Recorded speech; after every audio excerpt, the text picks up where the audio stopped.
Programme चंद्राला नमस्कार करून हनुमानजीला नमस्कार करून ग्रंथकर्ते नाथमाऊलीला नमस्कार करून सद्गुरू भगवान बाबाच्या चरणी नतमस्तक होतो.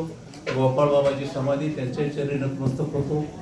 आणि या ठिकाणी वाचक सूचक माता मावल्या ह्या सर्व आलेल्या आहेत, यांच्याही चरणी नतमस्तक होतो.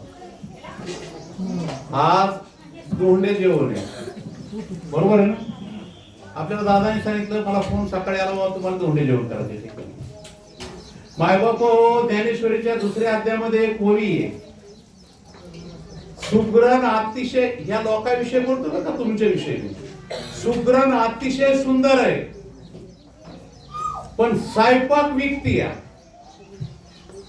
अर्जुना, त्याचा भावार्थ मला पावत नाही, बरोबर आहे ना? तसे आमचे रामायणामध्ये सूचक वाचक आहे ते सारे सुग्रण आहेत. हे स्वयंपाकी किती का दिलेलं ज्ञान हे ध्यानात ठेवायचं.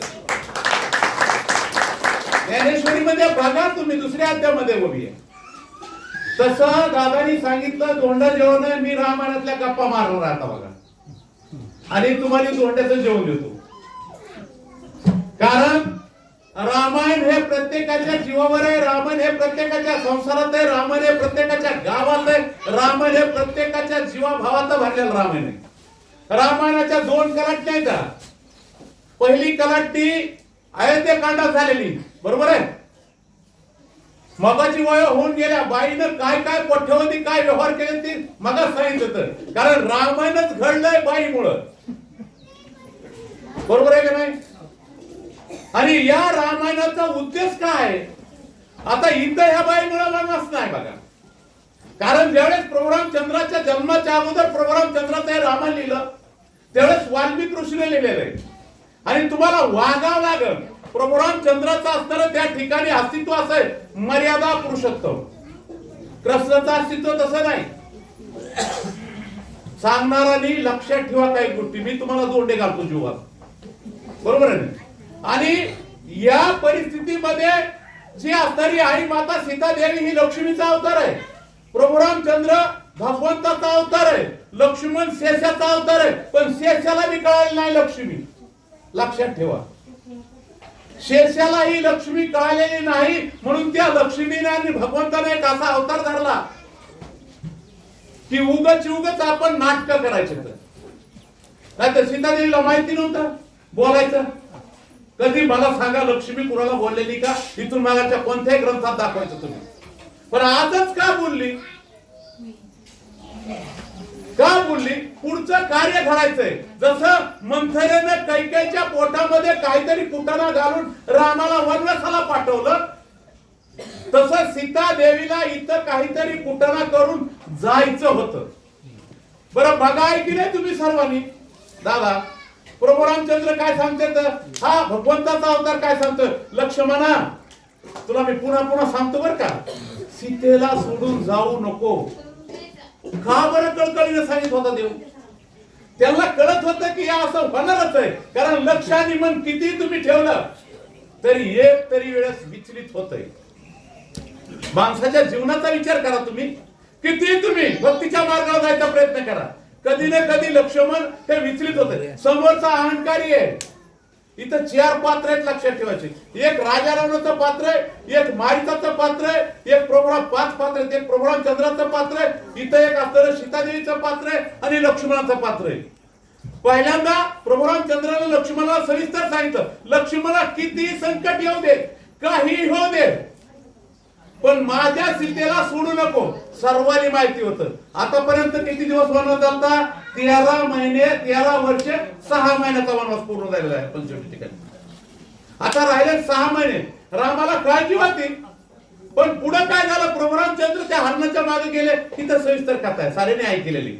आणि या ठिकाणी चालता चालता माया करणारे लोक असते. दारात काय झालं? उगच दादाच्या घरी फुकून सांगायचं, घेणं ना देणं. याला विचित्र लोक आहेत बरं का. तुमच्या आमच्या भोवताची जी असणारी चांडाळ चौकडी का, ही फार विचित्र आहे. रावणाची ही चांडाळ चौकडी होती. मारीत झालं, महोदर झालं, ही चांडाळ चौकडी राजा रावणाची. रावणाला 10 शिरा म्हणजे होते काय? नाही. रावणाला 10 मन होते, विचित्र होते. काम, क्रोध, मद, मत्सर, दम, अहंकार, श्रुती, मृती, रती ह्या जेव्हा त्या वासना हे आणि हे मिळून रावणाचे 10 शिरा होते. माझ्या दृष्टीने सांगतो, पटलं तर ऐका नाही तर नका ऐकू. आणि या पद्धतीनं त्या सीता देवीला त्या ठिकाणी राम तिथून टाकून गेले. लक्ष्मण बसला त्या मारीच नावाच्या वानरानं आकाशामध्ये उडी घातली. वनात होतं बरं का ते. दर्यामध्ये जर आवाज झाला तर तो ऐकू जात नसतो, लक्षात ठेवा. आणि दर्याच्या वरी माळावर गेल्यावर ते आवाज चौकट घुमतो, बरोबर आहे का नाही. तसं त्यानं उड्डाण घेतलं त्या मारीचानं आणि हे रामाधाव एवढा शब्द केला. कुणाच्या नावाने केला? लक्ष्मण. हे लक्ष्मणा धाव एवढाच रामाच्या आवाजात शब्द केला. सीतादेवीला काय ऐकू आला, लक्ष्मणाला आला नव्हतं बरं का. आता लक्ष्मणाला आला असेल की नसेल आपल्याला काय घेणं देईल, पण सीतादेवीनं हट्ट धरला. लक्ष्मणा, तुझा असणारा भाऊ संकटामध्ये, तू इथं कशासाठी मला वाटलाच राखण. आता नाही का पिढा, दोन्ही संकटात ज्यावेळेस मन आणि लक्ष सापडतं त्यावेळेस निर्णय घ्यायचा बिघडतो बरं का. तुमचा आमचा कोणाचा घेतो, लक्षात ठेवायचं.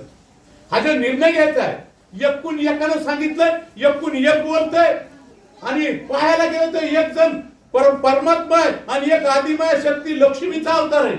ऐकायचंय कुणाचं? बांगडे का नाही. तरी पण सीता देवी सत्यपतिव्रत आहे.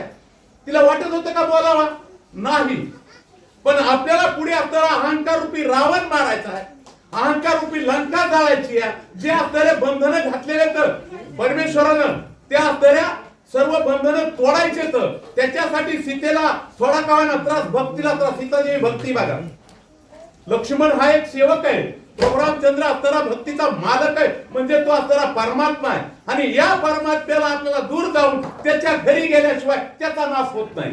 सीतेनं मनामध्ये धरलं आणि लक्ष्मणाला विचार केला, लक्ष्मणा, अरे तू वनवासाला आलास ती रामासाठी कुठं आलास?